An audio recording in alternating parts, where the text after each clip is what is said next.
Radioclick, a Europa que enamora.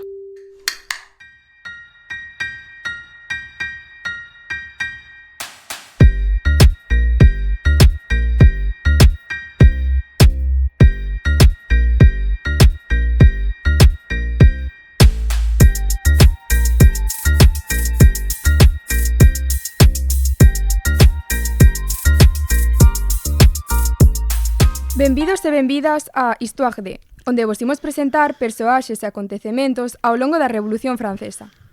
Este é o único programa no que as dúas linguas empregadas son o galego e o francés. Comezaremos falando sobre os xirondinos e xacobinos. Carlota, que nos podes contar sobre eles? Na Convención Nacional existían dous puntos de vista, que eran os xacobinos e os xirondinos. Os primeiros tiñan ideas máis revolucionarias, porén, os segundos eran máis moderados. Agora imos vos contar como Brichot, representante dos xirondinos que estaba a favor do sufraxio censatario en contra da morte de Luís XVI, discutía na Convención Nacional con Robespierre, representante dos xacobinos que estaba a favor do sufraxio universal e da morte de Luís XVI. À tout le monde présent dans la salle. La discussion commence pour les Girondins. Brisson, c'est ton tour.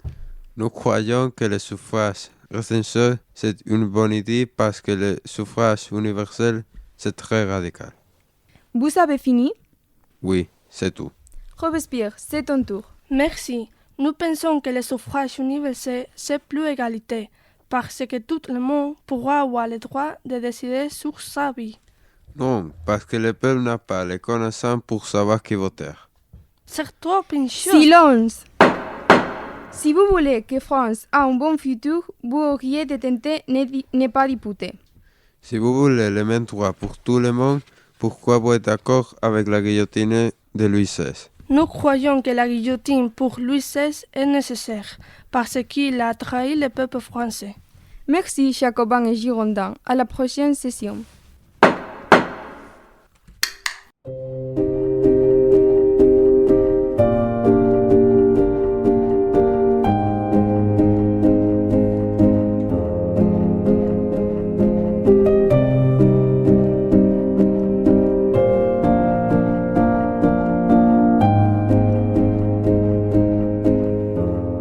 Ola, bos días. Hoxe estamos con Alba, a nosa presentadora. Tamén estamos con Pepe e Irene, os nosos invitados. Ola, Pepe. Imos escoitar un pouco o proxecto que teñen estes invitados. Bos días, son Pepe e o noso proxecto consiste en representar unha manifestación no século XVIII. Agora, Irene nos vai contar un pouco máis a fondo. Ola, son Irene. Este diálogo conta un pouco unha manifestación que se fuxo despois de que Luís VI lle quitara o poder á Igrexa. O terceiro estado montara unha manifestación para queixarse pola subida de impostos. Agora imos escoitar o diálogo. Louis XVI, il est au palais de Versailles. Je vais annuler pour vos églises, pas poner les imposts. Le mois suivant, l'Inglés se manifestait pour se plaindre. Irene, tu has entendu les rumeurs de que Louis XVI veut le pouvoir de la Iglesia pour imposer les impostos? No, mas es inaceptable. Nous debions manifester. La semaine suivante, Liberté pour l'Église. Tu n'argumettez pas l'impost. Du calme, citoyen. Calmez-vous, citoyen. les citoyens continuent la manifestation. Arrêtez ou je vais devoir prendre d'autres mesures. Nous n'abandonnons pas. Justice pour la peuple. Bouillerez en prison. Nous avons écrit nos opinions dans les cahiers de doléances. Lis-les sur la suite. Bouillerez en prison. A la final du procés, ils sont décidés de les decapiter. Bueno, que vos pareceu o diálogo dos nosos invitados? Gustouvos? Sí, a min gustoume, pero non me quedou moi claro que conseguiron ao final. Grazas a estas persoas ao final conseguiuse poñerse de acordo co rei e firmaron un tratado para ter unha constitución.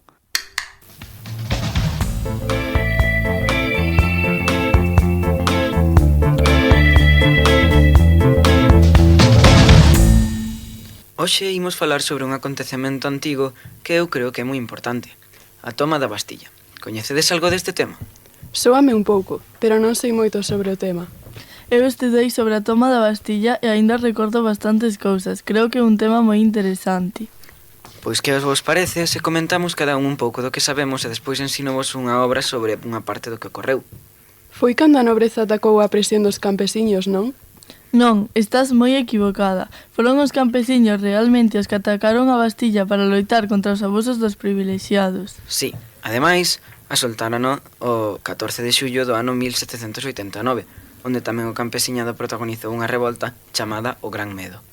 Agora vou entendendo un pouco máis.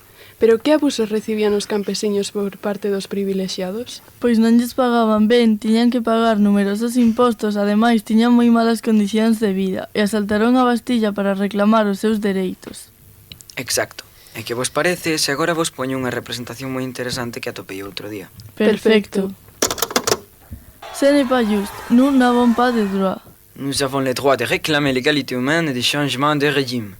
Qu'est-ce que vous faites ici? Vous n'êtes pas prisonnier. Cette tyrannie doit finir. Nous sommes fatigués de mouvements notre monde. Vous êtes très optimiste si vous pensez que je vais céder à cela. Peut-être que ceci te fera changer d'opinion. Charles Leuchine, qu'est-ce que tu fais ici? Il est ici à cause de ces actes. Il ne sortira pas jusqu'à ce que vous vous rendiez. Je ne me rendrai pas. Lâchez Charles ou vous irez à la guillotine. Nous ne serons pas les seuls qui meurent. Soldats aux armes. S'enculó a la Bastille.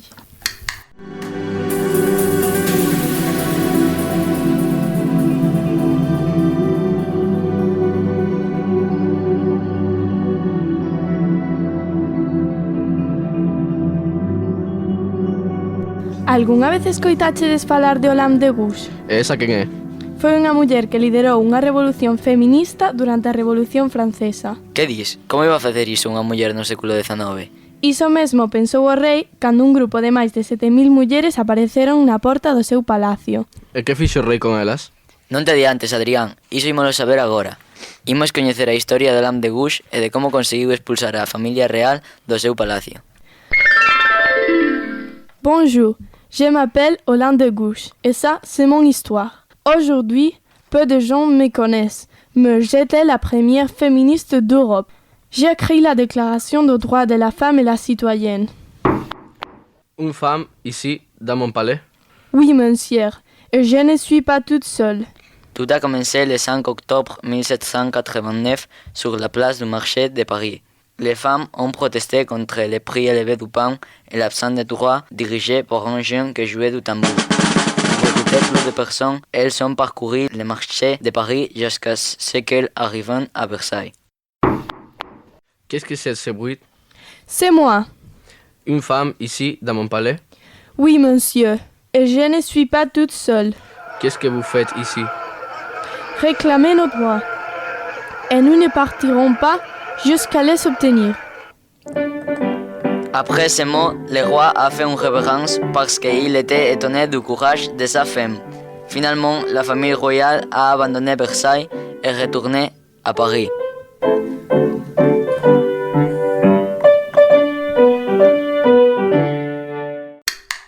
Non me extraña que o rei Luís XVI lles fixera unha reverencia. Que valentes foron. Estou totalmente de acordo contigo. Porén, o que non se di no podcast que acabamos de escoitar é que Olympe de Gouges foi a pioneira do feminismo en Francia, posto que foi a primeira en reclamar que as mulleres e os homes teñan os mesmos dereitos. Doutra banda, foi ela que escribiu a Declaración dos Dereitos da Muller e da Cidadá en 1791. Oes, falando de feminismo, sabes que este ano foi homenaxeada a unha muller que deixou unha pegada importante no feminismo de Galicia? É verdade, Luisa Villalta destacou moito nese sentido. Xa que ela foi a protagonista do Día das Letras Galegas deste ano, que che parece se facemos unha paréntese e aprendemos un pouco máis sobre a súa figura? Paréceme ben.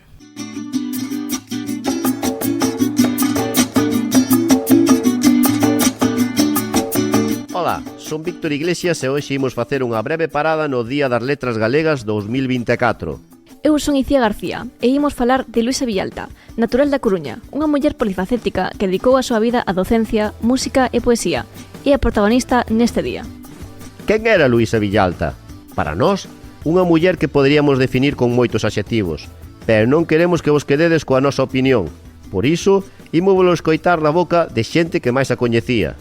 Persoa que soubo ler o seu tempo e que soubo estar á altura do compromiso que exixe formar parte dunha sociedade, formar parte dun país, formar parte dun tempo histórico. Como escritora, eu creo que Luisa é unha figura excepcional. Sempre tiven unha idea de Luisa como unha muller con unha grande sensibilidade. Luisa Villalta, que é unha poeta moi culta. Como vedes, era unha persoa moi querida e respetada e que deixou marca en moita xente, sobre todo neses alumnos aos que lles deu clase.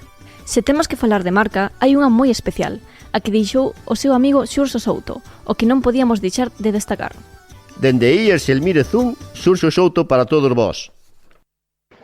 Saúde e océano a todos os talentos do Xelemírez 1. Chámame Xurxo Souto e quero falarvos de Luisa Villalta. Esta autora cambiou a miña vida. No ano 1999 publicou un libro, O outro lado da música e poesía, no que nos indicaba que a literatura galega estaba mal contada. Ten moi boa letra, pero faltaba música. Como comeza a literatura galega? Coas cantigas. Son letras de cancións, coas cantigas medievais. O Rexurdimento, cal é o primeiro grande fito literario? Cantares gallegos de Rosalía de Castro, leva a música no seu propio título. Ela foi consecuente e a súa obra poética tamén é melodía. O primeiro libro, Música reservada. Grazas, Xurxo. Todo o que escoitamos dela procesa un grande respecto e admiración. Sabemos que da túa sinceridade. Que grande Luisa Villalta. Vemos que a súa forma de vivir axustouse ao corazón e non ao que a sociedade lle dictaba. Entre outras moitas cousas, dirixir o seu alento aos seus conxéneres, a súa terra natal, a súa lingua materna e a súa música. Ao paso pola súa Galiza, deixou moitos recordos. Non só que deixou por escrito, tamén aquelas fermosas tardes onde ela e o seu velín amenizaban os ouvidos dos seus achegados. Pois vamos dar paso a outro audio, pero este hai que agradecelo dobremente, xa que Vero Rilo gravou isto algo maliña da gorxa, pero encántanos a súa emoción ao falar de Luisa Villalta. Falar de Luisa Villalta é sen dúbida falar dunha artista comprometida e rebelde. Unha artista poliédrica, non? Semella imposible entendela dende unha soa cara. Música, escrita, pero logo tamén o seu traballo docente e a súa militancia. Unha muller feminista, unha muller que atendía xa o conflito palestino, daquelas unha muller que nos deixou, se cadra, demasiado nova, pero deixou todo por escrito, e non hai nada que nos impida lela.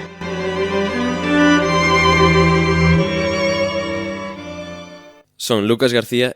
Eu son Aldara González. A protagonista neste día foi unha muller polifacética que dedicou a súa vida á docencia, música e poesía. Imos profundizar en dous aspectos que trascenden o seu percorrido vital e a literatura. O fío conductor é a súa implicación social no activismo. Despois de facer unha ardua labor de documentación para levar a cabo este podcast que estás a escoitar, Luisa Villalta poderíamola definir con moitos adxetivos, pero queremos que vos fagades a vosa propia opinión. E para iso, nada mellor que a través das verbas da xente que a coñeceu e fragmentos enlleiros da súa obra literaria. O percorrido vital de Luisa Villalta levou a asumir a súa presenza pública doutro xeito, como lles pasou a moitas mulleres. Aínda que a presenza de Villalta en todos os actos culturais que había era algo habitual nos 80, de estar acostumada a estar en riba dun escenario porque daba concertos, que escribía poemas e ensaios, non comeza a publicar os seus libros e poemas ata moito máis tarde. Era un mundo moi masculino, a tradición literaria era moi masculina. Cando nos empezamos a escribir, nin éramos consciente diso, das marcas de xénero que existían, pero despois se te decatas de que, queiras ou non, estás marcada xenéricamente. Luisa Villalta reflexiona sobre isto no texto que publicou na Festa de a Palabra Silenciada, Mulleres sí, pero, que no seu momento causou certa polémica. Hai que enfrentarse a unha cuestión que está aí. Faga que faga, algo me lembra sempre que son unha muller. Por desgracia e por fortuna, inseparablemente e nunca neutralmente. A partir dos anos 90, Luisa Villalta ten unha concepción da cultura como un xeito de militancia. O noso era un xeito colectivo de pensar a poesía e de vivir.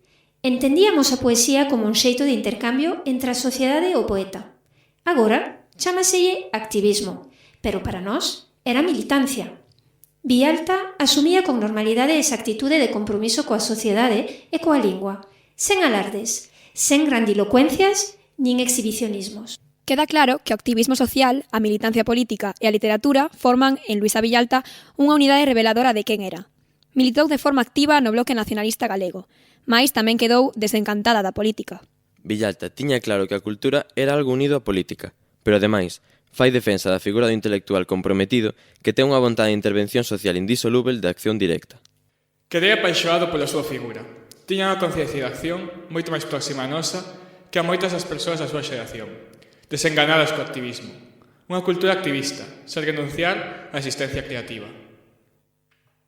Convidámosvos a facer unha reflexión cos temas esbozados no podcast de hoxe. Entendendo a obra literaria de Villalta e o seu activismo como unha comunicación entre a música e a muller, ela aspiraba a que un día o feito de ser home ou muller resultara irrelevante na traxectoria dun artista ou calquera persoa.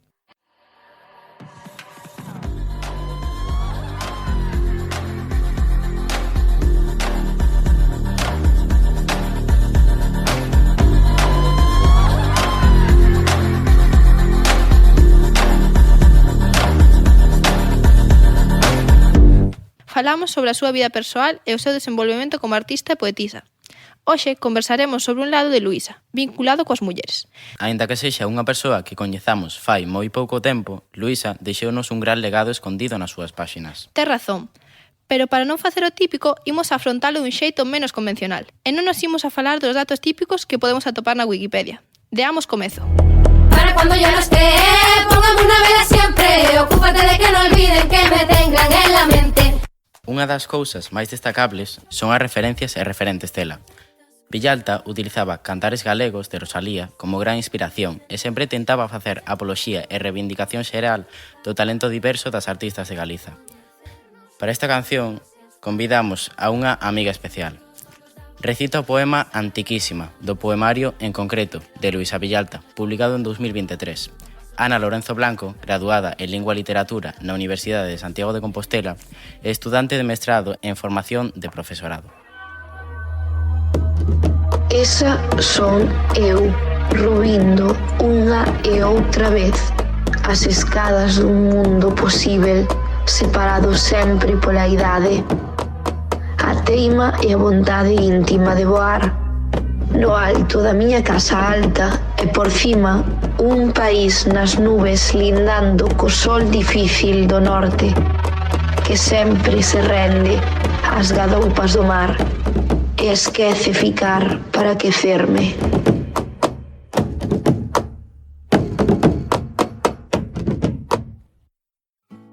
Un poema precioso e unha gran interpretación da nosa amiga. Moitas grazas.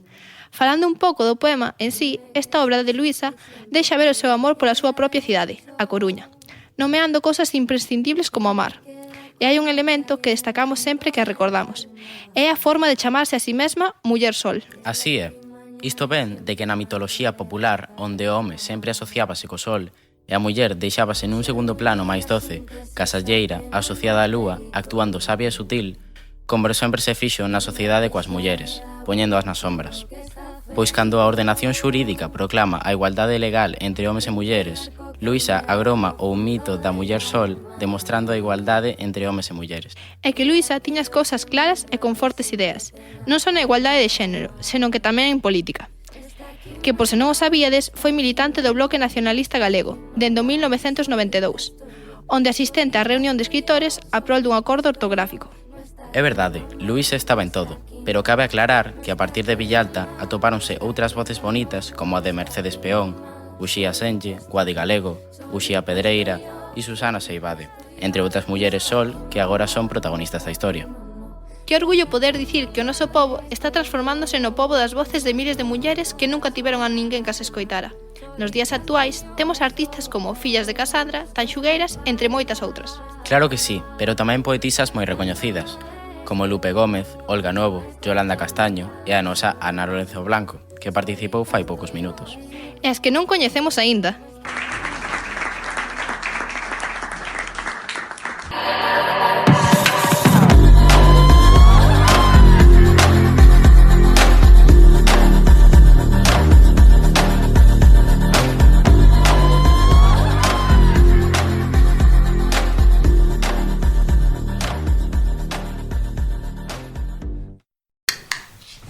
Ois, escoitaches algunha vez falar do lema liberdade, igualdade e fraternidade?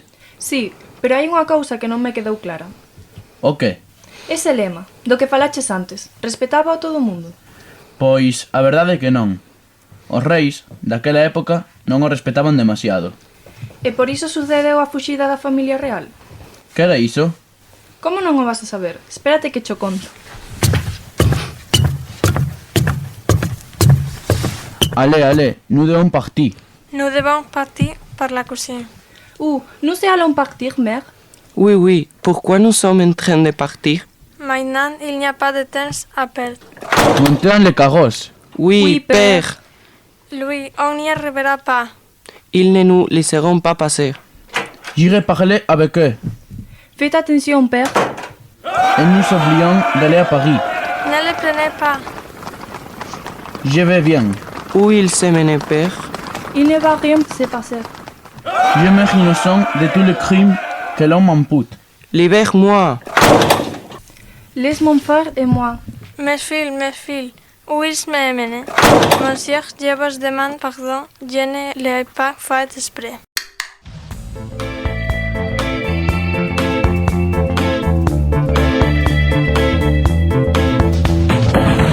Queridos e queridas ointes, agora vamos a debatir sobre quen utilizou por primeira vez o lema liberdade, igualdade e fraternidade, xunto a Francia, Haití e a religión católica. Dámoslle paso ao primeiro intervinte. Adiante, Revolución Francesa. Ti que opinas? Contanos acerca da túa historia. Bonjour, mes amis. Veño a dicir que fomos os primeiros en utilizar este lema, xa que en 1848 foi establecido como lema oficial do Estado durante a nosa Segunda República. Múltiples políticos do noso país pronunciaron o noso lema. Ademais, en 1790, Robespierre proclama este lema como noso himno. Haití, tócache. Grazas. Creo que estades un pouco equivocados. Moito antes que a vos, nós xa levábamos moitos anos vivindo conxuntamente, taínos e caribes. O que demostra que, de moito antes que a vos, vivíamos en fraternidade. Non nos facía falta proclamar ningún lema. Cando invadiches a nosa illa en 1795 para proclamala da vosa propiedade, non estabades vivindo baixo o voxo lema. Ademais, sometíchedes aos nosos fillos en 1802 a escravitude. Xa, pero en 1804 protagonizáchedes unha revolta violenta e matáchedes a 45.000 dos nosos soldados. Tede razón, pero non nos quedou outra que rebelarnos e usar a violencia para acabar con vos, coa vosa escravitude, xa que nos teñades sometidos. Cristianismo. Faltas ti por falar, danos a túa opinión. En comparación con todos vós, a miña institución lea moitos séculos promulgando este lema e conseguindo os obxectivos sen recurrir a unha violenta guerra. Ademais, tendo en conta en todo momento a fraternidade e sen fallar aos nosos principios por un simple obxectivo. Religión católica, aínda que defendas a liberdade, fraternidade e igualdade como valores presentes no Evanxeo e vividos por Xesús de Nazaret, tendes que admitir que vos tamén metiche de zapato. Bueno, tendes que ter en conta que este lema non vos pertence a vos, senón a todas as persoas que loitan e loitaron a diario por defendelo e construir un mundo mellor, como Rigoberta Menchú. Moi boas, compañeiros. Como xa dixeron, chámome Rigoberta Menchú e son unha activista guatemalteca. Promovo a unidade e a solidaridade entre os povos indígenas de América Latina, traballando para construir pontes de entendemento e respeto mutuo entre diferentes culturas e comunidades. Veño a recordarvos que a paz non é simplemente ausencia de guerra, senón a virtude da bondade e da xustiza. Se tendes isto en conta, conseguiredes promulgar o lema polo que estabades loitando: liberdade, igualdade e fraternidade.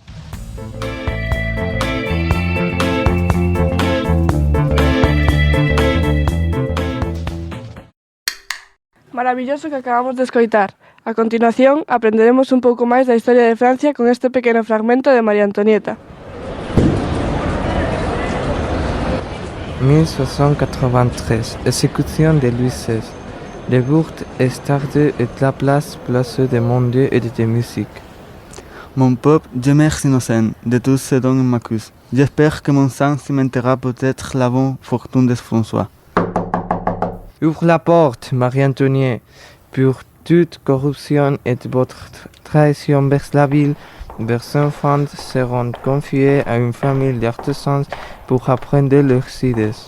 Non, pas mes enfants, j'ai rien fait. C'est pas juste que je sois jugé sans preuve. S'il vous plaît, ne le faites pas. Je ne veux pas partir, mère. Je ne veux pas partir. Je suis mon fils, mais je n'ai pas rien fait. Les gardes se jetent sur les enfants et lui s'entraînent. Non, arrêtez.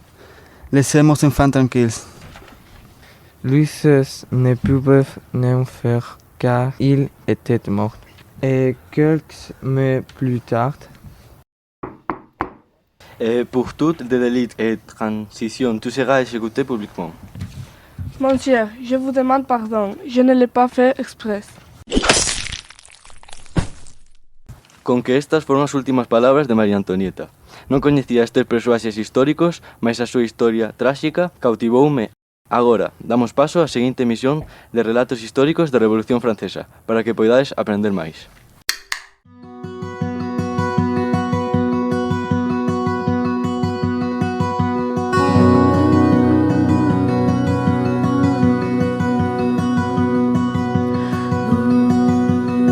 Increíble podcast, pero coñecedes quenes son Robespierre e Marat? Pois atendede agora. Non vos lo perdades. Imos escoitalo. Silencieux, comenzou la session parlementaire. Vous, les Jacobins, vous allez commencer à parler, s'il vous plaît. Je suis Robespierre. L'avenir de la France, grâce à l'hétéro, cette nation sera la plus puissante. S'il vous plaît, gardez le silence et respectez les règles. Bonjour, je m'appelle Jean-Paul Marat. Robespierre et moi allons gouverner la France, parce qu'elle a besoin de nous. Nous allons en faire une nouvelle convention nationale et nous allons imposer l'hétéro. Nous savons que c'est la meilleure méthode pour éduquer correctement cette société. Je suis d'accord avec toi, Robespierre. Ce serait une société idéale. C'est pourquoi nous voulons vous montrer à quoi nous ressemblons afin que vous sachiez comment vous devez agir. Nous sommes républicains et défenseurs de la souveraineté populaire. Nous allons créer un État centralisé. Nous avons obtenu le résultat des nouvelles élections de 1792 et, grâce au suffrage universel, nous savons ce que veut le peuple. Les gagnants des élections sont donc les Girondins. En avant, feu!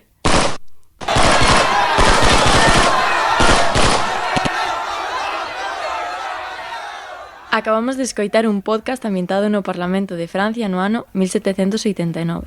Sí, cando Robespierre e Marat decidiron tomar o poder establecendo unha ditadura. Ademais, deronlle máis importancia á política do terror, asasinando a todo aquel que non pensaba como eles. Esta foi unha sesión parlamentaria onde se celebrou unha votación para solucionar a confrontación dos xacobinos e os xirondinos. Puideron levar a cabo esta ditadura debido á axuda militar. E ata aquí o noso podcast. Esperamos que vos gustase.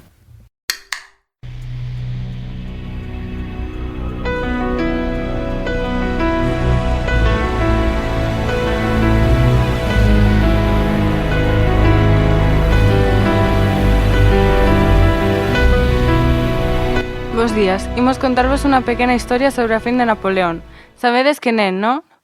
El comezou sendo un soldado francés que deu un golpe de estado o 9 de novembro de 1799, chamado o 18 de Brumario, o cal estableceu un consulado onde Napoleón acaparou todo o poder. Napoleón desenvolveu unha política expansionista que deu paso a un bloqueo continental para evitar o comercio británico co resto de Europa. Nesta historia, imos ver as conversacións entre Napoleón e a súa muller e tamén co seu irmán Pepe Botella. Tamén veremos como o povo se queixa e acaban desterrando a Napoleón. Joséphine, je vais arrêter la guerre parce que c'est très risque. Non, je pense que nous avons besoin de la continuer. Moi, comme ton frère, Napoléon, je pense que je peux t'aider. Le village est très en colère parce qu'ils ne sont pas d'accord. Nous avons besoin d'avoir un plan pour conquérir presque toute Europe. C'est vrai, mais nous ne pouvons pas faire ça seuls. Avons besoin de Joséphine. Oui, je suis d'accord de vous aider avec mon besoin. Vous gagnerez la guerre. Ça est une très bonne idée. Après cette nouvelle époque d'être réfugiés, pour faire la guerre a fini. Jojo, je suis très heureux de t'aider dans cette guerre et c'est pour ça que je vais te donner l'Espagne. J'espère que tu as une bonne expérience avec l'Espagne. Nous nous manquerons. Merci Napoléon, je suis aussi très fier de cette guerre. Et Joséphine, je aussi te manquerai. Au revoir. Après l'arrivée de Jojo de la bouteille, se pensait de les Espagnols comme qu'ils sont alcooliques, etc., Ça fait que la village être en colère avec il. Joséphine, je suis très préoccupée parce que le village ne me veut pas. Le village est très en colère. Je suis préoccupée de que tu peux être exilé. Frère, j'avais écouté que tu vas être exilé. Je suis désolé. Je vais te manquer beaucoup. Au revoir, Napoléon. Finalement, Napoléon va être exilé à Saint-Hélène, arrêtant avec le trône Louis XVII.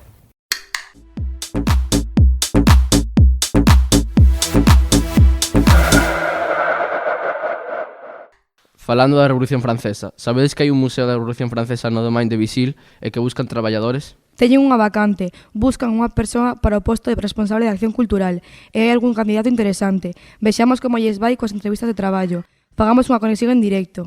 Bueno, Iago, fálame un pouco sobre ti. Bos días. Eu penso que son unha persoa traballadora, extrovertido, alegre e correcto. Gústame levar todo o meu traballo escalonado e ao finalizar o día asegurarme de que todo o que me correspondía facer telo acabado. Tamén me caracterizo por ser unha persoa empática. Por exemplo, se un compañeiro meu necesita que lle axude para adiantar algún tipo de traballo, eu sempre, cando a miña parte este acabada, voulle axudar. Vale, cales son as túas fortalezas e debilidades? Pois, como dixen antes, son unha persoa moi empática, pero tamén me considero que nunha empresa teño un liderazgo e son optimista. Gústame que o que se diga se respete sempre, xa sexa dito por un traballador ou por un membro de directiva. A miña maior debilidade é que me considero unha persoa impaciente, especialmente se as cousas non me salen como eu desexo. Que medidas tomarías para que o museo sexa accesible para todo tipo de persoas con diversidade funcional? Bueno, eu penso que é un tema bastante importante. A día de hoxe, afortunadamente, existen moitos métodos para que esas persoas, pois, cunha diversidade funcional, poden realizar as actividades como o resto de persoas que non teñen ningunha diversidade funcional. Gustaríame dar a coñecer diferentes medidas, como, por exemplo, o acceso físico para todo o mundo. Se no museo hai máis dunha planta, pois para desplazarse dunha planta a outra, que todo tipo de persoas, non só as que teñan algún problema de diversidade funcional, poidan desplazarse sin ningún problema. Tamén eu penso que é importante pois ter dispoñer dunha señalización clara para que todas as persoas que nunca accederan con anterioridade saiban hacia onde dirixirse ou hacia onde sair en caso de emerxencia. Outras das moitas medidas posibles é implantar espacios de descanso para todo o mundo. Finalmente, eu penso que, por último, pero non menos importante, uns baños accesibles pois para todo tipo de persoas. Vale. Que medidas tomarías para promover a sostenibilidade e responsabilidade ambiental nas operacións do museo? Pois a sostenibilidade ambiental é un tema do que últimamente estás a falar moito. Eu penso que é moi importante, por non dicir que dos máis importantes a hora de crear e de falar dunha empresa. Unha medida que eu penso que é moi importante é a xestión de residuos. Ter ben señalizado e claro onde se poden tirar os residuos dos produtos que se consuman pois no recinto do museo en Vicil. Outra medida que me gustaría poder levar a cabo é comprar responsablemente todo tipo de produtos pois para o museo. Sempre que se poida comprar o mínimo, eu penso que é o máis importante tanto para o museo como para todo tipo de persoas que irán acceder para a sostenibilidade do planeta. Vale. Que medidas tomarías para garantizar a seguridade dos visitantes e a integridade das exhibicións do museo? Gustaríame implantar diferentes sistemas de vigilancia, como as alarmas. Afortunadamente, a día de hoxe, podemos dispoñer dunha gran variedade de tipos de alarmas.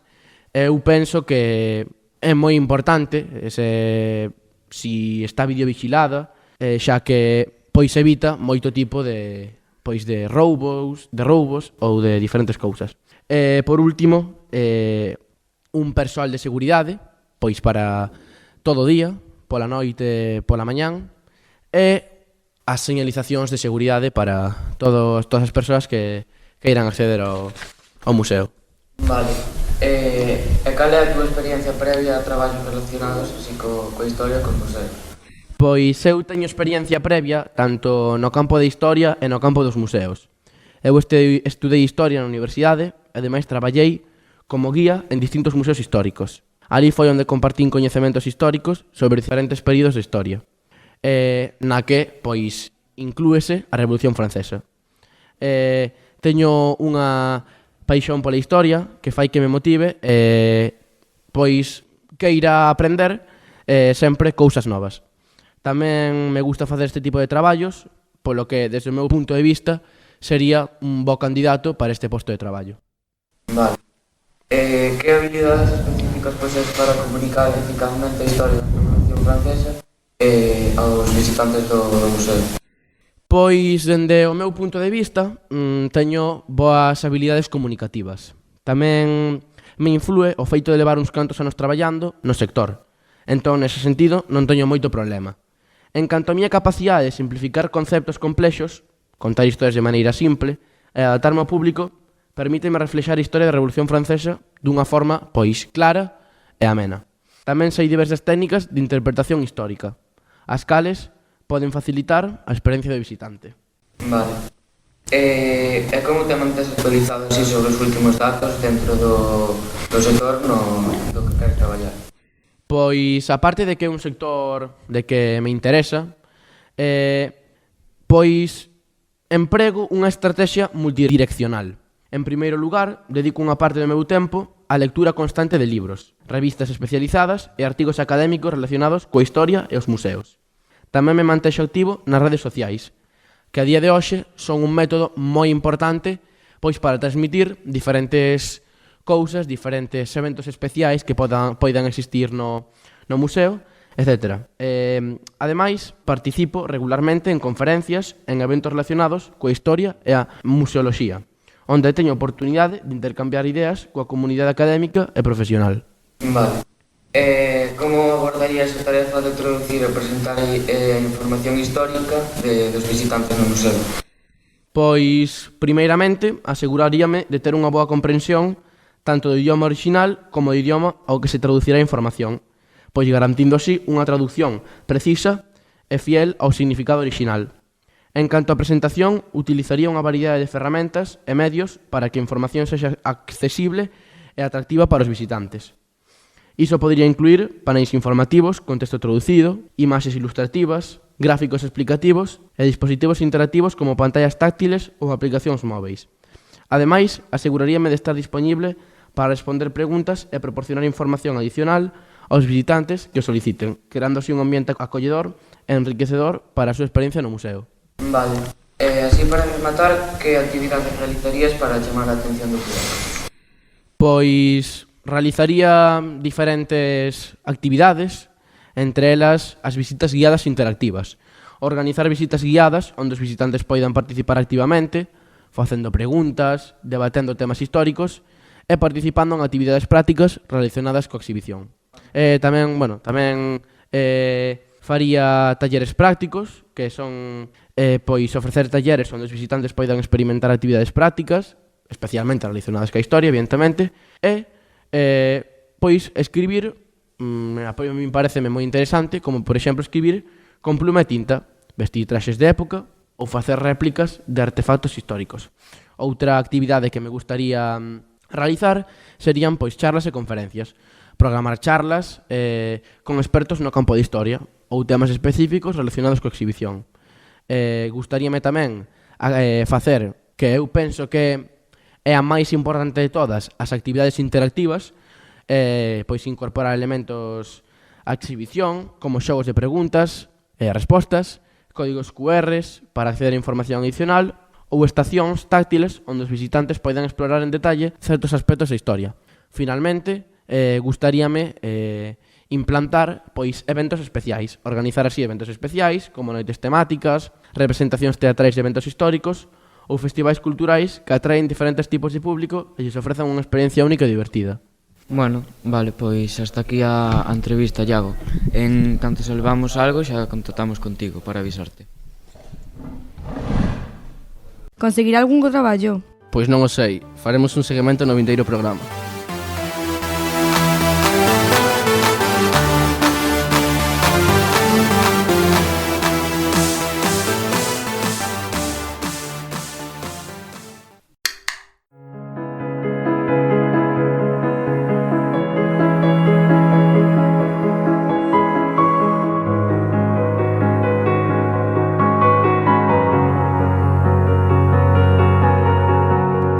Agora que mencionas o museo e a Revolución Francesa, non é ningunha guillotina, non? Por que o preguntas? Non o sabes? A guillotina foi o principal símbolo da Revolución Francesa, todo o mundo sabe. Pois non todos, eu non o sabía. Pois, pareceme incrível. Supoño que tampouco sabes quen era Olympe de Gouges, verdade? Olimpo de que? Olympe de Gouges, a famosa activista reivindicadora francesa dos dereitos das mulleres, das clases baixas e dos escravos. Nin idea, mas que ten que ver isto cunha guillotina ou coa Revolución Francesa? Non entendo. Ten que ver bastante, xa que o seu período de loita social comezou durante a Revolución Francesa e falou de igualdade, liberdade e fraternidade. Ademais, apostou nestas ideas para acabar co antigo réxime, instaurando así un novo modelo basado na razón e na xustiza.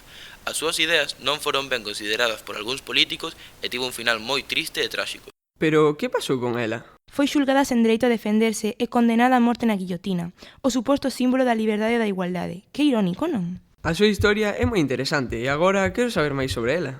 Pois, Olympe de Gouges escribiu varias obras onde falaba dos dereitos universais das mulleres, defendía a participación da cidadá na política e, en 1791, redactou, durante a Revolución Francesa, a Declaración dos Dereitos da Muller e da Cidadá, a súa versión feminista sobre a Declaración dos Dereitos do Home e do Cidadá.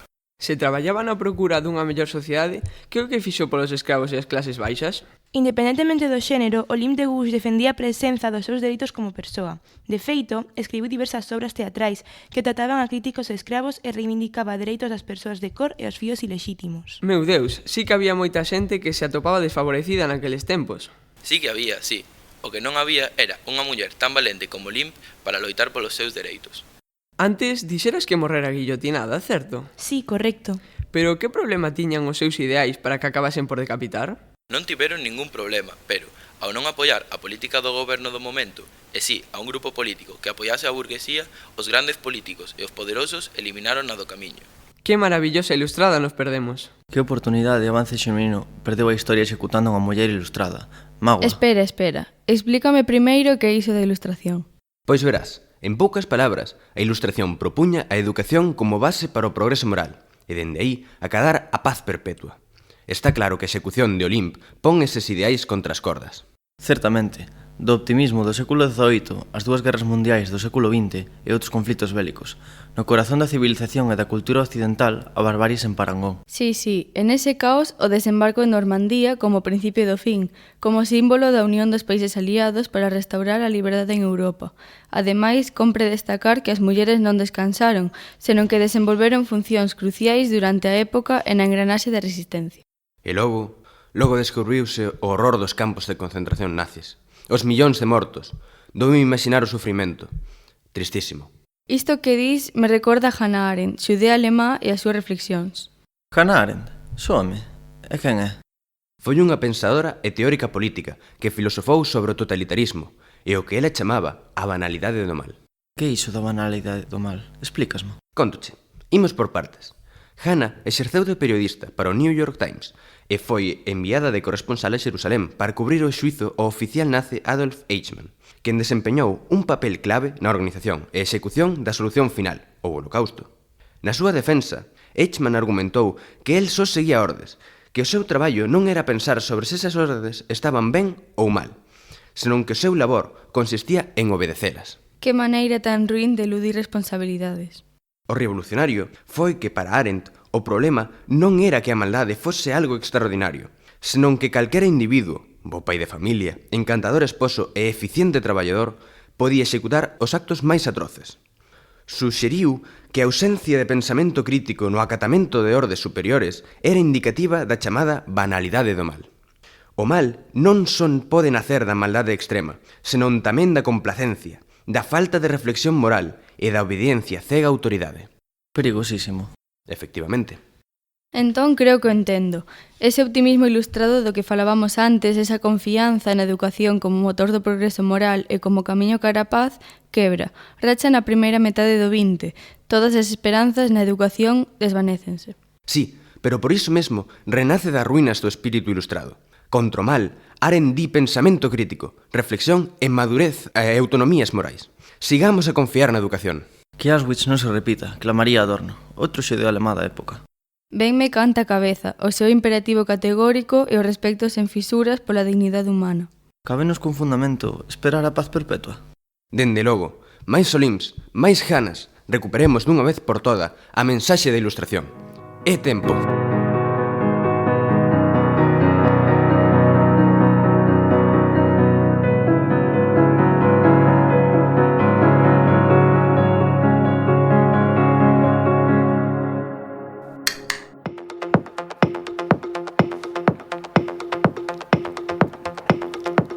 Ola, benvidos a Radio Clic, a emisora de radio do IES Arcebispo Xelmírez I. Agora falaremos de Eugène Ducretet, autor de algunhas das pezas que temos no Museo do noso Instituto, que alberga a colección dos gabinetes de ciencias do antigo Instituto de Santiago. Eugène Ducretet foi industrial e científico francés especialista na construción dos instrumentos de física, en particular no campo do electromagnetismo. Cando era pequeno, aínda que demostrou habilidades coas matemáticas, a xeografía e o debuxo, nunca completou a súa educación formal. No 1864 abriu o seu taller, fabricando aparatos de precisión baseados no electromagnetismo para o ensino e a investigación. 3 anos máis tarde, Ducretet publicou un primeiro catálogo dos seus produtos, que cada vez eran máis coñecidos e admirados no ámbito académico. Así, no 1878 recibiu unha medalla de ouro na Exposición Universal de París grazas á calidade dos seus instrumentos. O que moi pouca xente sabe é que, grazas aos seus experimentos, salvou a Torre Eiffel de ser destruída. Efectivamente, a Torre Eiffel foi construída e inaugurada no 1889 para a Exposición Universal de París e ao cabo de 20 anos da súa construcción expiraba a concesión concedida no seu momento a Gustave Eiffel. En 1906, a capital de Francia xa destruíra a Galería de Máquinas de 1889, o edificio máis grande do mundo, porque non lle atopaba ningunha utilidade. E a Torre Eiffel estaba ameazada porque obtivera escaso éxito na exposición de 1900 e tamén porque non remataba de ser aceptada polos habitantes de París. Unha nova tecnoloxía de transmisión inalámbrica de sinais que xurdira na década de 1890 grazas a científicos como Hertz, Marconi ou Tesla bebe unha axuda dos esforzos de Gustave Eiffel por manter en pé a súa estrutura. En Francia, foi Ducretet quen fabricou o primeiro aparato francés de telegrafía sen fíos e o 5 de novembro de 1909 foi quen facer unha conexión inalámbrica en código Morse entre a Torre Eiffel e o Panteón, ubicado a 4 km de distancia. Un ano máis tarde, puidéronse facer conexións con Londres, despertando así o interese das autoridades militares por esa nova tecnoloxía chamada radio. Eiffel financiou unha antena no alto da torre que estaba comunicada por un cable coas instalacións dos militares no campo de Marte, na base da mesma. En pouco tempo conseguiron enviar e recibir mensaxes a distancias cada vez maiores, ata acadar en 1908 os 6.000 km entre dous puntos. O interese estratégico da torre quedou confirmado, o cal permitiu que a concesión de Gustave Eiffel fora prorrogada por un período de 70 anos dende o 1 de xaneiro de 1910. Poucos anos máis tarde, durante a Primeira Guerra Mundial, dende a torre, foron captadas numerosas mensaxes alemanas que, unha vez descifradas, permitiron cambiar o curso da guerra. Por certo, no noso blog atoparedes fotos dunha exposición realizada polos nosos compañeiros, con cartas de soldados franceses enviadas aos seus familiares dende as trincheiras. Botádelle unha ollada. E tamén, no noso museo, temos varias pezas en exhibición, fabricadas por Eugène Ducretet. Animámosvos a visitala.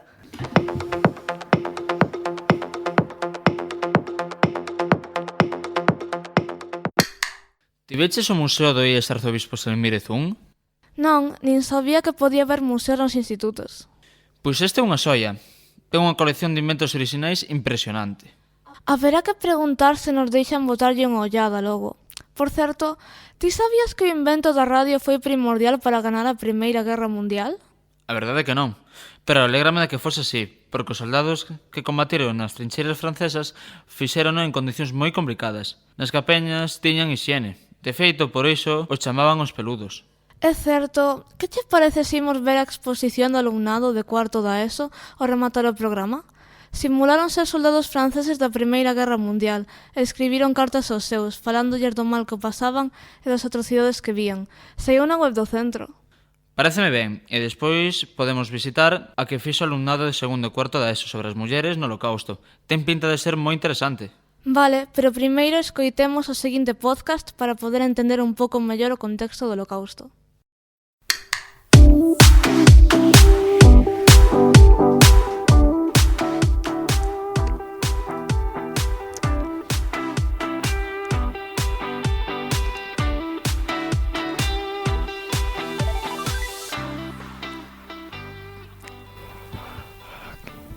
Bonjour à tous et bienvenue à Histoire de, único programme en français et galego, un programme de Radio Clic. Aujourd'hui, on va parler de la résistance française et ses messages radiocodés pendant la Seconde Guerre mondiale. En juin 1940, les troupes nazies allemandes ont conquis le nord du territoire français et ils ont établi le régime de Vichy dans le sud. Le maréchal Pétain a signé un quart de soumission en faveur de l'Allemagne, mais plusieurs Français ont opposé et ont formé deux types de résistance. D'un côté, il y a la résistance intérieure, fondée le 18 juin 1940 par le général Charles de Gaulle. Il a envoyé des messages codés sur la radio de Grande-Bretagne, en France, pour mobiliser les forces françaises libres. D'un autre côté, il y a la résistance intérieure, qui a été formée à partir de l'armistice du 22 juin 1940. Ils ont lutté contre le régime de Vichy. Certaines actions étaient sauver les Juifs, manifester, saboter les Allemands et faire de faux papiers. Plusieurs ont été arrestés, torturés et assassinés. En juillet 1940, le général de Gaulle a doté les croix de Lorraine comme symbole de la résistance et de la France libre.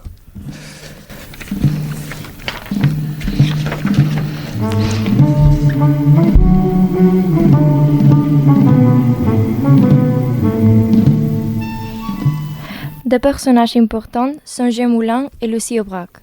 Jean Moulin est né en 1899 et il est devenu chef du département français en 1936. À cause de l'invasion allemande, il voulait protéger les Français.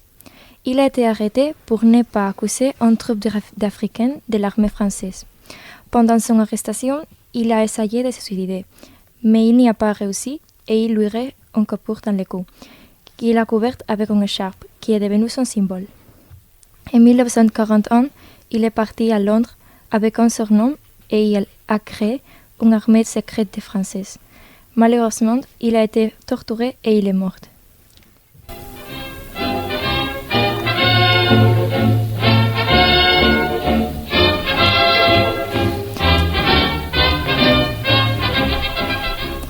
Une femme très importante pour la résistance française est Lucie Aubrac. Lucie Bernard, plus connue comme Lucie Aubrac, est née en France le 29 juin 1912. Elle était très studieuse et elle s'est devenue professeure d'histoire. Elle a appartenu au mouvement de la résistance en aidant des personnes.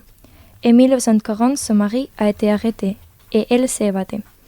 Il a été libéré en 1943 et il s'est retrouvé avec Lucie à Londres. Après, elle a raconté son témoignage à toutes les écoles. Les messages codés ont été une manière de communication entre les membres de la résistance de la Grande-Bretagne et la France, pour que les Allemands ne les puissent pas comprendre. Ces messages ont été introduits par la chanson de Berlin. Les strophes qui l'ont introduit étaient « Les Français parlent français ». Veuillez écouter d'abord quelques messages personnels. « Les sanglons longs des violons de l'automne ». Je répète. « Les sanglons longs des violons de l'automne. Blesse mon cœur dans la guerre monotone. Je répète. Blesse mon cœur dans la guerre monotone. Autre symbole de message était la symphonie 5 de Beethoven, car le 5 signifiait victoire. C'était ironique parce que Beethoven était allemand. Des exemples de messages étaient le castor foulera la neige deux fois. La sirène et ses amis veulent entendre la voix de pouce ou de main à partir de 9 heures. Les sapins restent toujours verts. A continuación, imos explicar e traducirvos estes mensaxes. Le castor foulera la neige deux fois. O castor pisará a neve duas veces. O que significaba que 2 avións da resistencia francesa ian a aterrar en Francia para recuperar os seus membros e ao seu camarada de Lestren.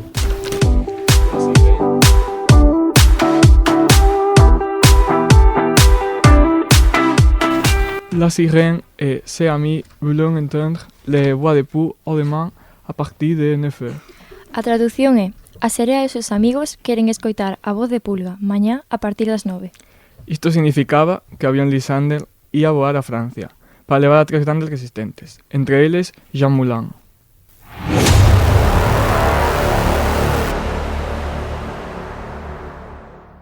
Les sapins restent toujours verts.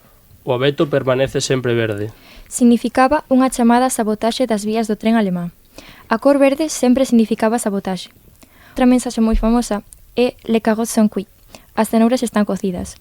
Foi unha mensaxe dita polo general Charles de Gaulle, que indicaba que as tropas aliadas estaban a punto de desembarcar. En conclusión, os membros da resistencia francesa foron víctimas de atrocidades cometidas por parte dos alemáns. Así, a creación destas mensaxes codificadas supuxo un gran avance para os franceses, permitindolles comunicarse entre eles dende lugares lonxanas, sen poder ser comprendidos polos seus inimigos. Precisamente, descifrar as mensaxes dos alemáns foi a clave do fin da Segunda Guerra Mundial. É o inicio da historia da informática que coñecemos hoxe.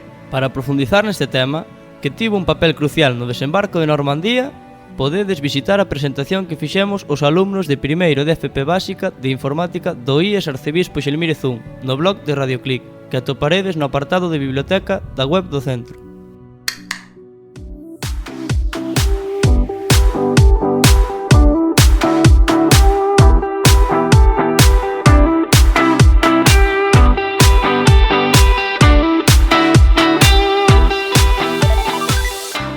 Hai que ver o que hai que facer para loitar pola liberdade? Non, si? Por certo, lembremos que a liberdade traspasa fronteiras e linguas. De feito, atopamos esta traducción ao castelá do poema de Paul Eluard, chamado Liberté. Daquela, esta obra transmitiulle unha mensaxe de esperanza ao pobo francés fronte á ocupación alemá. Escoitémolo. En mis cuadernos escolares, en mi escritorio y en los árboles, en la arena, en la nieve, escribo tu nombre. En todas las páginas leídas, en todas las páginas en blanco, piedra, sangre, papel o ceniza, escribo tu nombre. En las imágenes doradas, en las armas de los guerreros, en la corona de los reyes, escribo tu nombre. En la jungla y el desierto, en los nidos, en las retamas, en el eco de mi infancia, escribo tu nombre. En las maravillas de la noche, en el pan blanco del día, en las estaciones prometidas, escribo tu nombre. En todos mis trapos azules, en el estanque de sol enmohecido, en el lago de la luna viviente, escribo tu nombre. En los campos, en el horizonte, en las alas de los pájaros, en el molino de las sombras, escribo tu nombre. En cada suspiro de la aurora, en el mar de los barcos, en la montaña desafiante, escribo tu nombre. En la espuma de las nubes, en el sudor de la tempestad, en la lluvia menuda y desafiante, escribo tu nombre. En las formas resplandecientes, en las campanas de colores, en la verdad física, escribo tu nombre. En los senderos despiertos, en los caminos desplegados, en los lugares que desbordan, escribo tu nombre. En la lámpara que se enciende, en la lámpara que se extingue, en mis casas reunidas, escribo tu nombre. Sobre la fruta cortada en dos, del espejo y de mi cuarto, en mi cama vacía, escribo tu nombre. En mi perro glotón y tierno, en sus orejas elevadas, en su pata torpe, escribo tu nombre.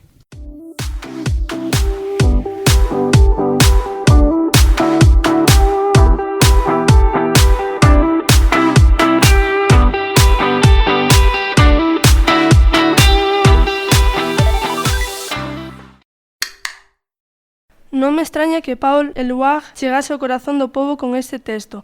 ¡Que maravilla! Estou de acordo contigo. Sabes que naquel tempo houbo moitas persoas do mundo artístico e literario que deixaron a súa pegada na loita contra os nazis. E unha delas era galega. De quen estás a falar? Pois de María Casares. É certo, María Casares e Albert Camus, unha historia de amor chea de atrancos, paixón, desexo e moita admiración mutua. Isto sabémolo polas cartas que se enviaban, onde os sentimentos amorosos e os desexos de verse estaban moi presentes. 15 anos de relación nos cales a resistencia francesa estivo moi presente, pois Camus foi o director do xornal Combat e Casares, por mediación del, entrou en contacto coas persoas exiliadas de España. Un exemplo de como o amor pode ir da man do compromiso político.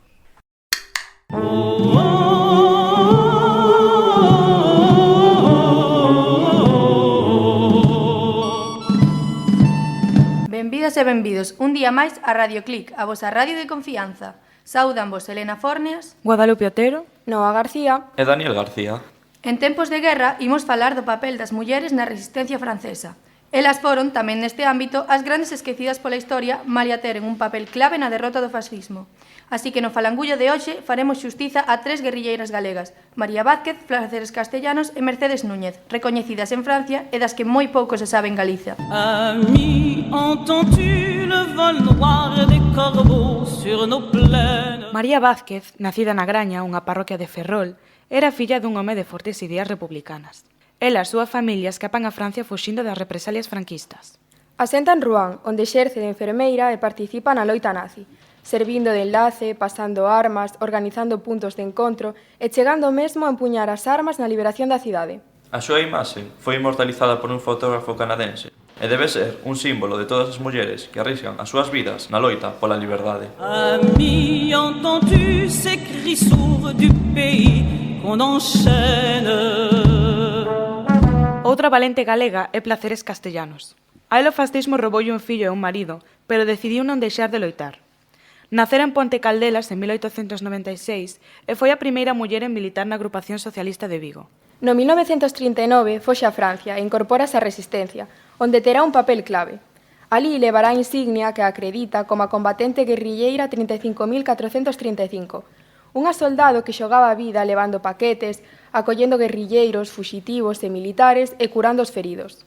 Finalizada a guerra, continuará loitando contra o fascismo e, no 1955, regresa a Galicia e reúnese cos fillos que lle quedaban. Ohé, partisans, ouvriers et paysans, c'est l'alarme. Ce soir, l'ennemi connaîtra le prix du sang et des larmes. Montez de la mine, descendez des collines, camarades. Sortez de la paille, les fusils, la mitraille, les grenades.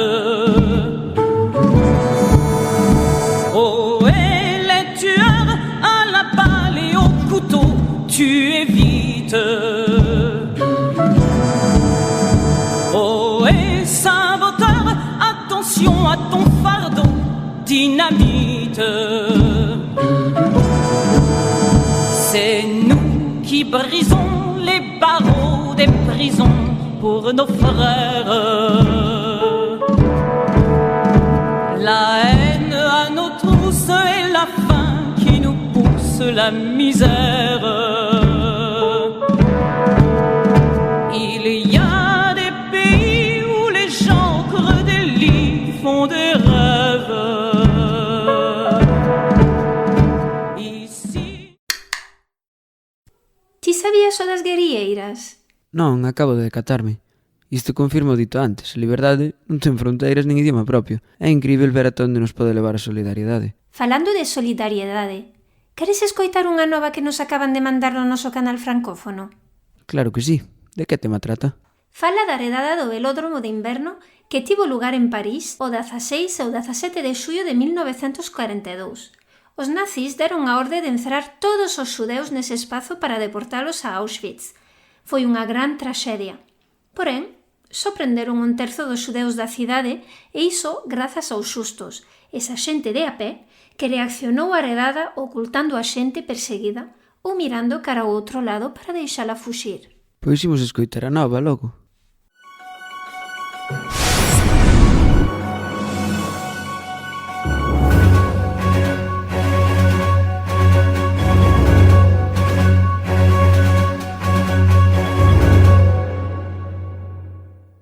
Bonjour à tous et à toutes, et bienvenue à ce programme où nous parlerons de la pire tragédie de la France pendant la Deuxième Guerre mondiale, la rafle du Vélodrome d'hiver qui a eu lieu le 16 et le 17 juillet 1942. Oui, Isa, ça a été une expérience traumatisante pour tous les citoyens français, spécialement pour les Juifs car ils ont été arrêtés contre leur volonté. Aujourd'hui, on veut rendre justice à la mémoire historique. Cette rafle est commémorée depuis 1993 et quelques juifs survivants, ainsi que les familles des victimes ou des personnes touchées, y participent et racontent leur histoire. Maintenant, nous allons entrer en direct avec Laura, qui va parler avec Madame Eustache, une juive qui a survécu.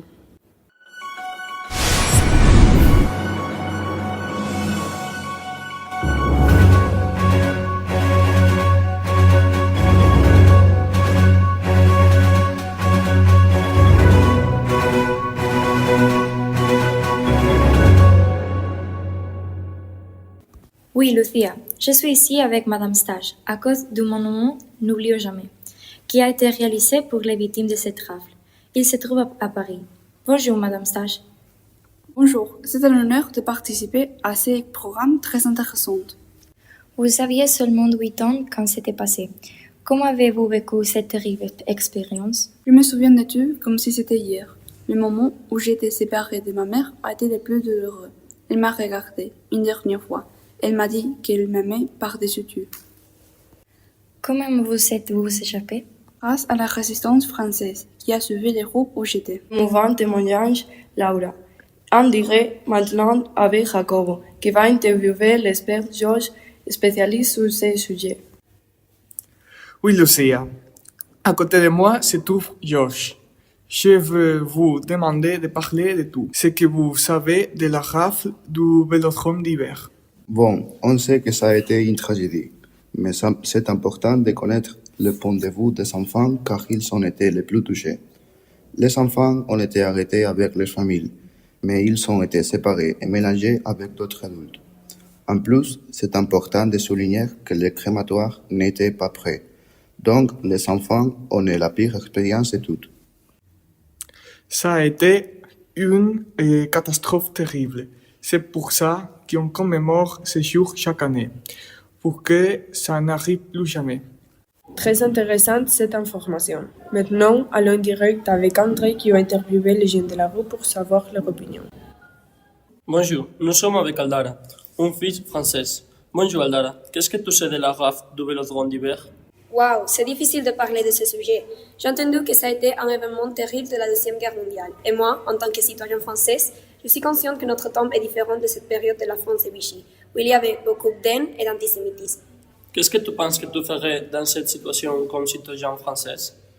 Quelle question difficile. Je ne suis pas sûre, mais je sais que j'essaierai de faire ce qui est mieux pour notre peuple. Agora, imos escoitar unha escena representada polo alumnado do Ixel Mirezún, que reproduce o momento da redada.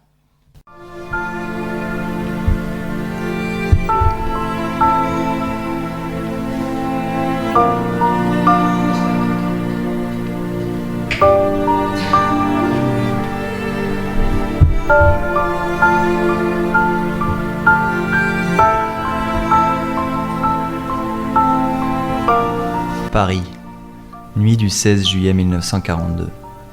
La police française est prête à mettre en marche le plan accordé par le gouvernement de Vichy avec les occupants nazis. Procéder à l'arrestation de 8000 femmes, hommes et enfants juifs pour les emmener dans une grande salle de sport du 15e arrondissement, le Vélodrome d'hiver. L'objectif final, les entasser dans des trains en direction de la Pologne vers les camps de concentration d'Auschwitz, où ils seront gazés et leurs corps brûlés dans des fours crématoires. Dans la scène qui va suivre, nous sommes dans un bâtiment et on voit une famille juive dans leur salon, 2 parents assis sur leur canapé et leurs 3 enfants qui somnolent. Le concierge est dehors. Tout à coup, on entend des bruits au loin.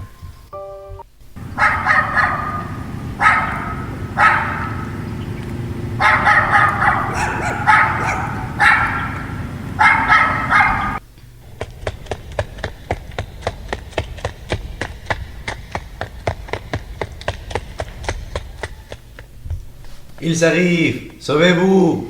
Taisez-vous, monsieur, ou vous allez avoir de gros problèmes. Sauvez-vous! Je t'avais pourtant prévenu.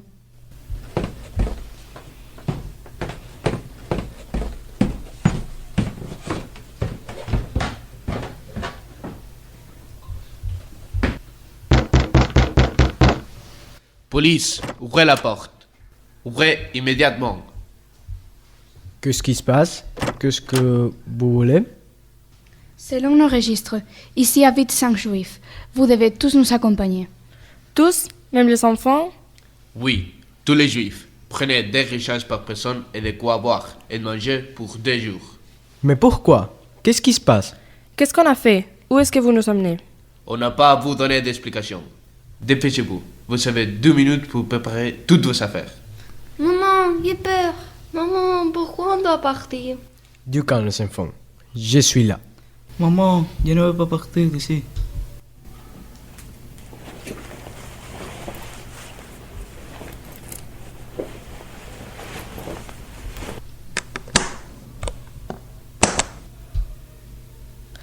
Ne vous en faites pas les enfants, tout va bien se passer.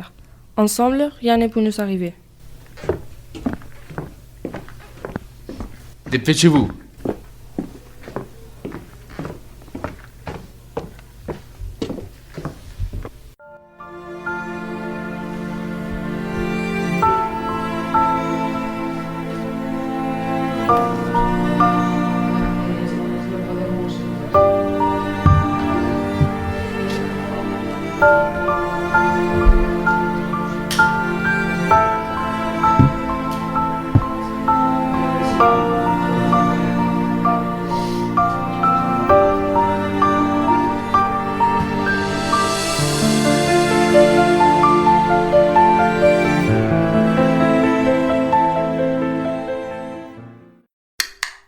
Non dou crédito.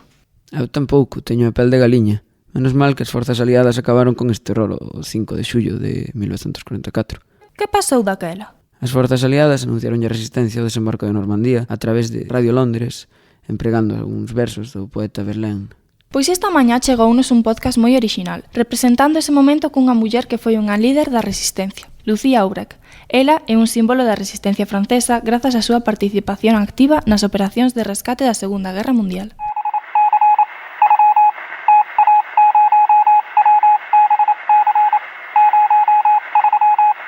Je m'appelle Lucie Aubrac. Au nom de la résistance, je suis en train d'envoyer un message codé aux alliés du Royaume-Uni au moyen de Radio Londres.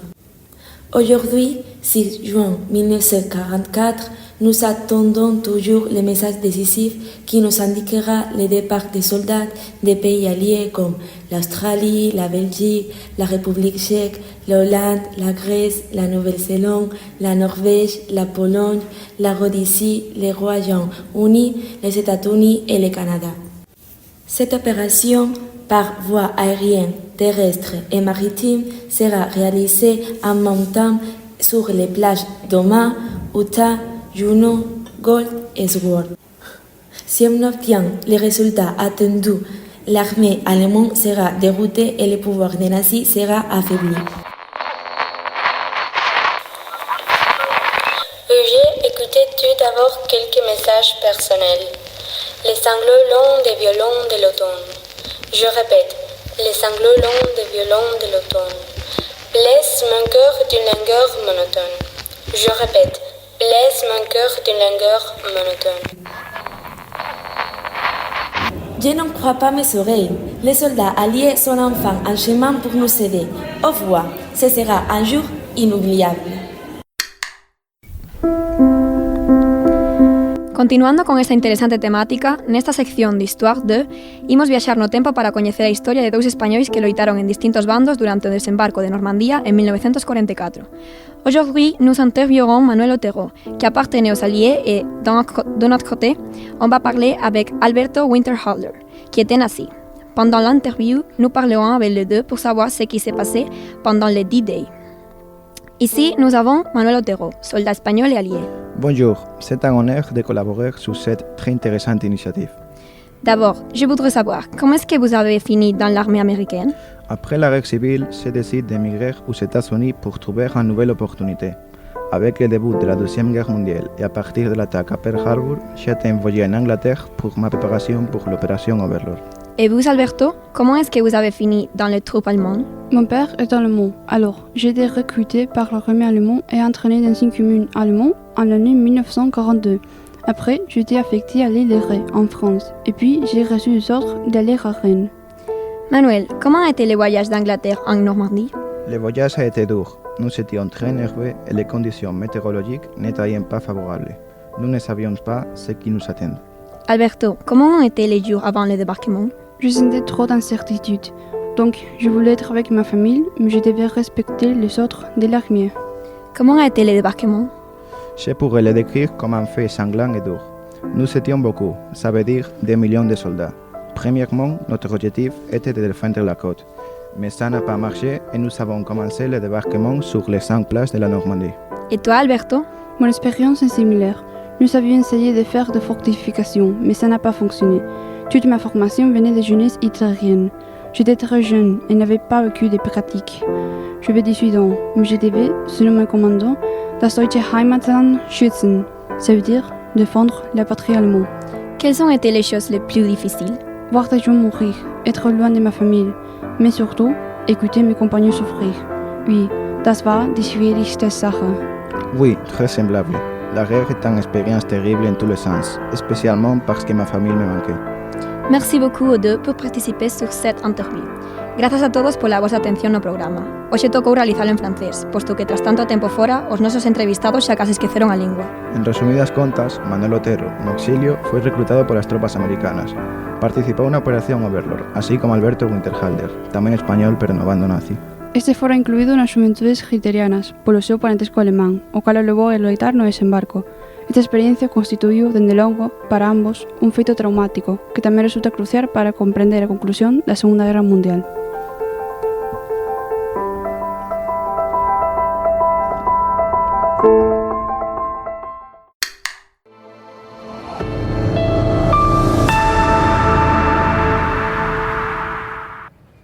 Bos días a todos e a todas.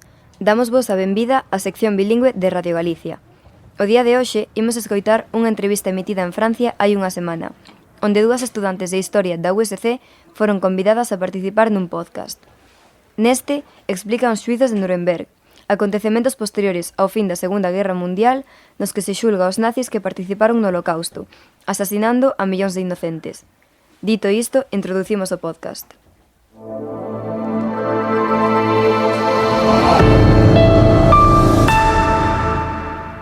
Bonjour, bienvenue au Radio Podcast d'aujourd'hui.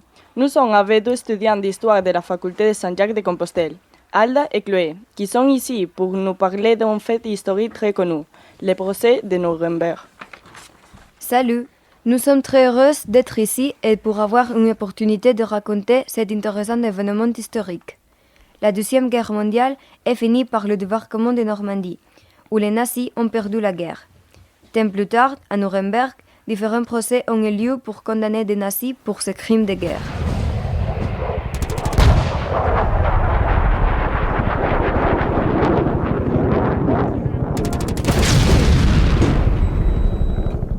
Quand s'est-il passé?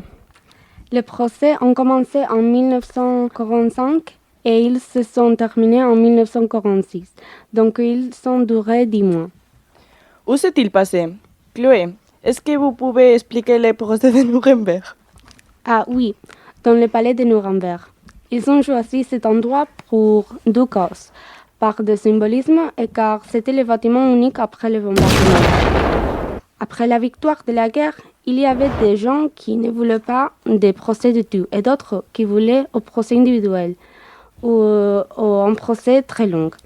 Les soviétiques voulaient que ce soit vers l'Est, mais finalement ça a passé à Nuremberg parce que c'était une ville qui a passé pour le régime nazi et qui a été choisie comme ville pour le congrès nazi de l'année 1927 et de nombreux congrès entre 1933 et 1937 aussi. Combien de temps a duré le procès? Le procès de Nuremberg a duré 10 mois et il y avait des traducteurs en 4 langues différentes. Anglais, allemand, français et russe, pour traduire les sentences prononcées par les juges vers des personnes de 4 nations, soviétiques, anglais, français et américains. Le dernier verdict a été condamné le 1er octobre 1946 et les juges ont condamné à mort à 12 nazis par ces crimes de guerre. Ils ont été exécutés le 15 octobre. C'est très intéressant, ça. Mais après ce procès, il y avait une grande polémique, car certaines nations ont voulu protéger des nazis et autres les condamner. Oui, c'est vrai. En fait, certains nazis se sont suicidés la nuit avant le jugement pour ne pas souffrir les conséquences de leurs actions pendant ce régime phalangiste. Par exemple, on peut parler d'Oskar Kroning, un homme de 94 ans, un ancien SS nazi, qui a été condamné à 4 ans de prison pour sa complicité dans un meurtre de 300 000 juifs.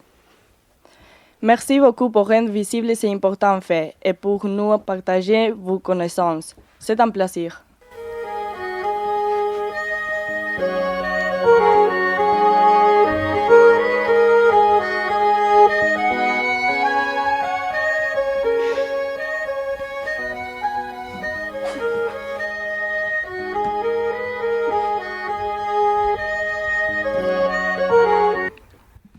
O que acabamos de escoitar, tal e como comentaron Alda e Chloe, é un feito histórico pouco recoñecido, pero moi relevante na historia contemporánea de Europa.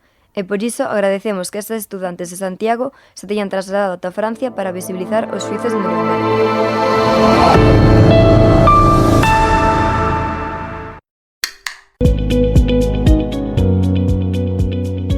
Bo día a todos e a todas. Benvidos e benvidas a esta nova emisión que imos dedicar a falar dos dereitos humanos con Lucía e Aldara, dúas universitarias. Benvidas, chicas. Gracias por invitarnos. Para meternos un pouco no contexto, imos falar en francés e así achegarnos máis aos nosos ointes franceses e a historia de Francia. Aldara va nous raconter pourquoi le débarquement de Normandie est tellement important pour l'histoire de France. Bonjour Issa. Je crois que la question ici est qu'est-ce que c'est le débarquement de Normandie? Bon, ça a été une bataille appelée Overlord en Côte, une opération militaire réalisée le 6 juin 1944 par les Alliés. Je veux dire, les puissances qui, dans le contexte de la Deuxième Guerre mondiale, ont lutté contre l'Allemagne nazie.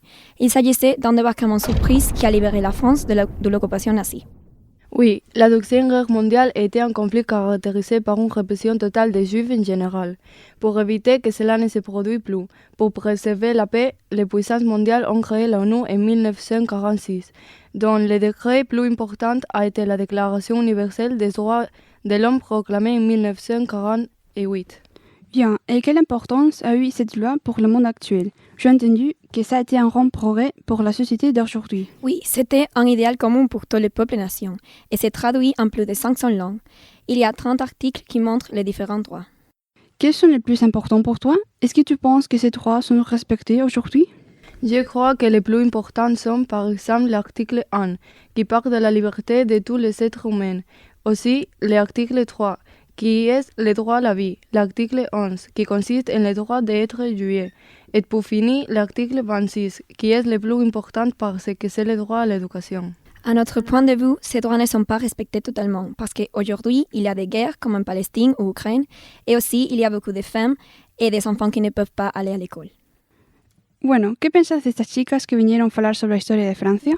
Pois Isa, compre engadir que aínda hai unha persoa que non morreu fai moito e que participou na decreación dos dereitos humanos. Sí, Stefan Hessel. Teño entendido que se posicionou en contra do réxime nazi. Sí, e ata escribiu un libro sobre a súa protesta fronte a este crime contra a humanidade, como foi o Holocausto. Chámase Indignez-vous. Bueno, grazas a todos por escoitarnos e grazas a vos por vir.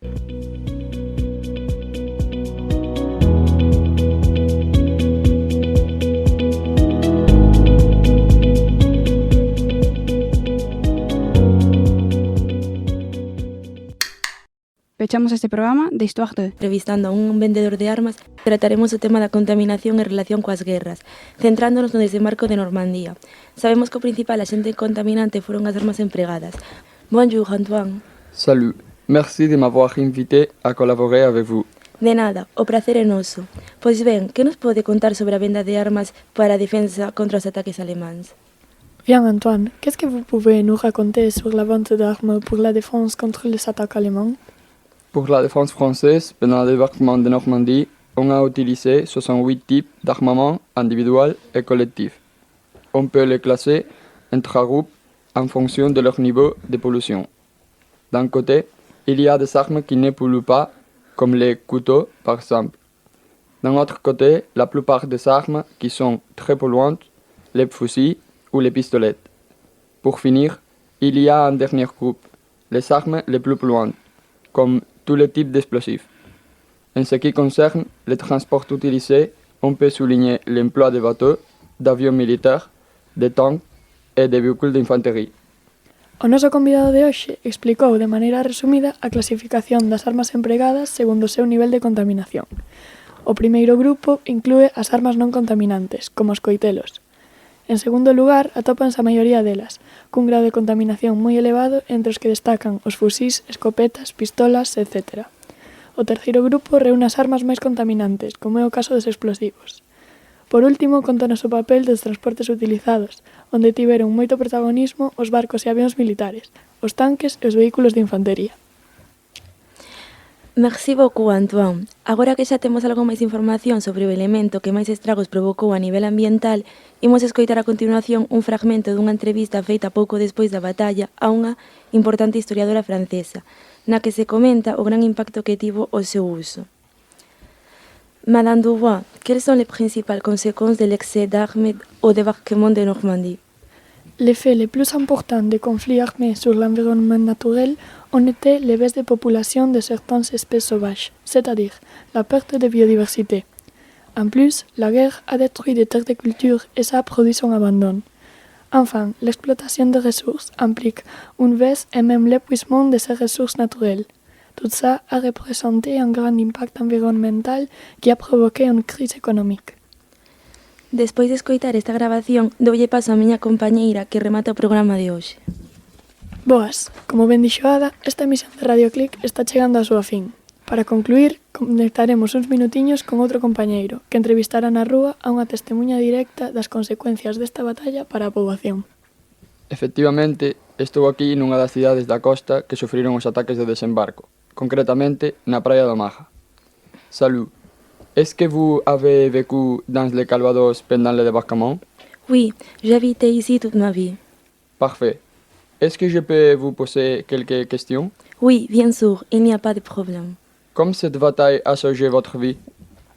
La bataille de Normandie a eu lieu quand j'étais petite et j'avais 3 ans, mais les conséquences négatives de cette confrontation, comme la pollution et la crise économique, ont accompagné mon enfance.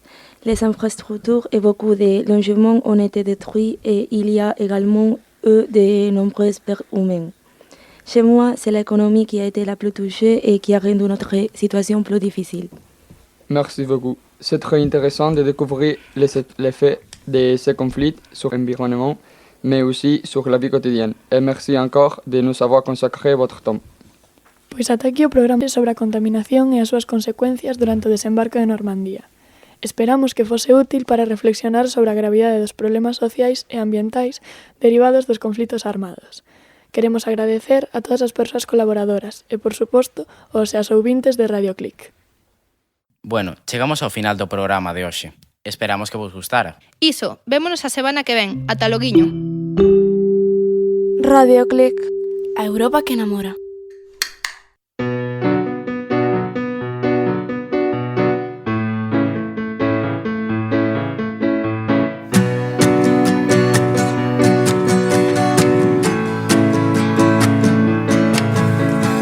Les Français parlent au français, mais écoutez tout d'abord quelques messages personnels dans nos corps, amis d'un accord.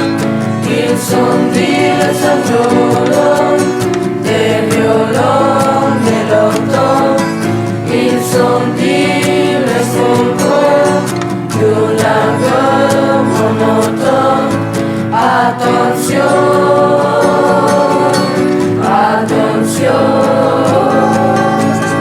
les carreaux sont cuits, je répète, les carreaux sont cuits.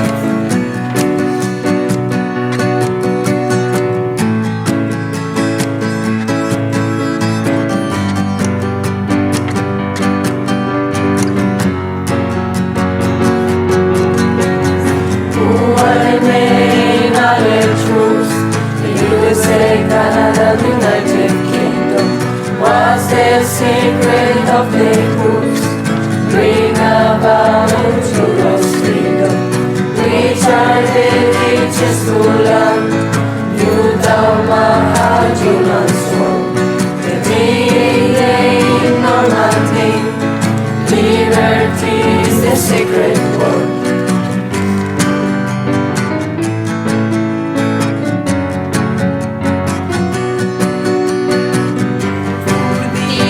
Deutschen Truppen, der Führer Hitler fuhr sie. Wie nennt man deutsche Truppen? Die Deutschen nennt man Nazis. Wo alliierte landen, in die Leere blicken sie.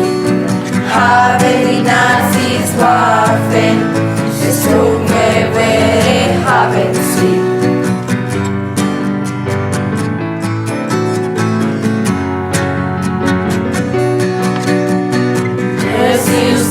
Sans venir voir, les personnes, les Français qui doutent, les personnes se cachent toi, sais chez tous ceux qui résistent. Et les troupes allaient font quoi? Chasser vos violents. Et Lucie, Garbo et Jean, ils sont tous très contents.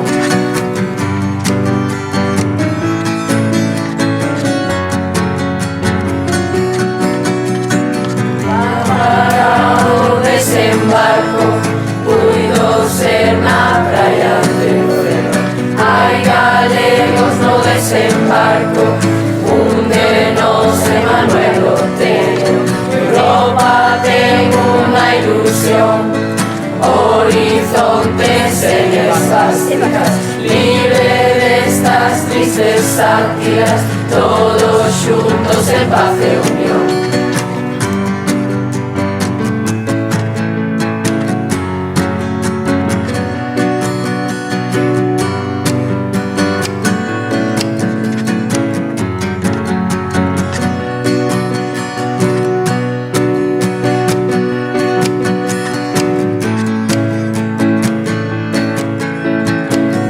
Français, parlez-le français, écoutez tout d'abord quelques messages personnels dans nos